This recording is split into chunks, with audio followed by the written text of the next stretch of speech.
Hello. Today is Thursday, November 7th, 2024. This is a sideshow. I'm Theodore Parker, coming to you from Lexington, Kentucky, USA.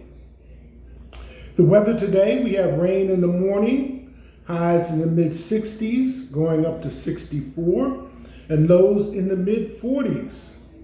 Rain likely to end around 10:45 a.m. It's a little after 8 a.m. here on the East Coast. Today's sunrise was at 7:10 a.m. and sunset will be at 5:31 p.m. The wind today, 9 miles per hour. The AQI is good at 49. And pollen, none. This is a sideshow. I'm Theodore Parker. And if you're watching, don't forget to like, comment, share, and subscribe. Well, it's been a week since I left you prior to Halloween, and back with news that we are all aware of after voting on Tuesday. Donald Trump has been elected as the next president of the United States. Cold beans, crumpets, and cake. Well, it's not the outcome that I hoped for, to say the least, but I give credit to TV news, major broadcast stations, for their coverage of the event, details, and ongoing information being provided, even though they looked a little downtrodden, crestfallen about the outcome themselves on some stations, they still did a good job on covering the events. So, Donald Trump, President-elect of the United States of America. There's not a whole lot that I can add to that, but I will draw your attention to how the campaign started. President Biden was diagnosed with COVID-19 right at the beginning of the campaign, which meant that he had to do at least 5 days quarantine, and that was at the beginning of the campaign. So rather than try to make up for lost time, he stepped down, and Vice President Harris stepped up, endorsed by the Democratic Party. In the meantime, the selections, Democratic National Committee and Republican National Committee all had their candidates, not so much Democrats, but Republicans, and there was quite a few Republican candidates that were willing to run for the office of president. But one by one, they dropped out and nominated Donald Trump as their candidate. So the Republican Party ended up endorsing Donald Trump as the representative nominee for the Republican Party.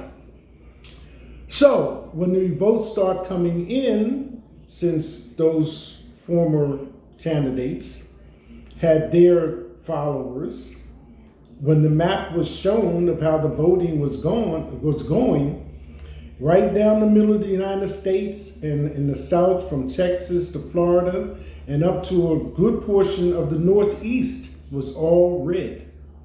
California, a few other states on the outer fringes of the country were blue.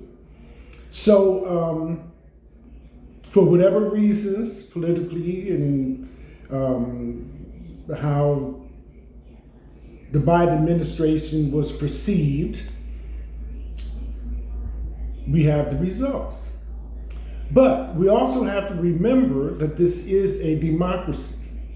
And even though the last couple of presidential terms have not run the full 8 years that they are allowed, there's been a little flip back and forth, but since this is a democracy, then Democrats have sat, so now Republicans have their turn. So that's really the bottom line. It is their turn to sit in the presidency. Personally, it's a case of respecting the position of office more than the person who sits in the position in this particular instance. given all this transpired over this year, 2024. And then the news commentators did touch on Donald Trump's upcoming cases, one of which is scheduled for November 26th this month. There's some speculation that he could just postpone it or dismiss it, but this morning I read that the court is moving forward on the sentencing, and it is scheduled for the 26th of November. Secret Service, according to this article that I read, is looking around for places where he may be put pending the outcome of the court date. So, USA, democratic process. Top stories. My heart is full today. Harris concedes loss to Trump as others warn about his second term. Next one. Get ready for inflation and interest rates to rise again. Next, J.D. Vance's wife, Ursa Vance, set to become history-making second lady. Next one, Stephen A. Smith blasts Oprah Winfrey and Michelle Obama for alienating voters. Elon Musk's $20 billion net worth jump leads billionaire surge after Trump's win. Fortunes of Bezos, Buffett, and more swell.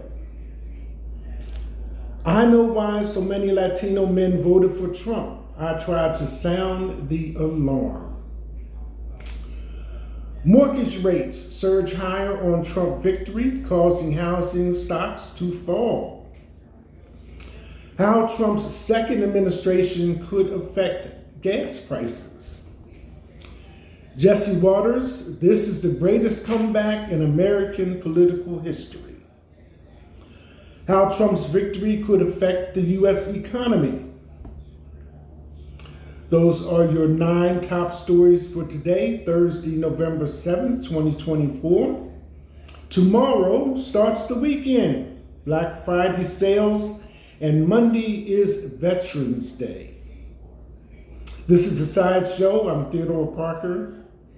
That's it. Hashtag.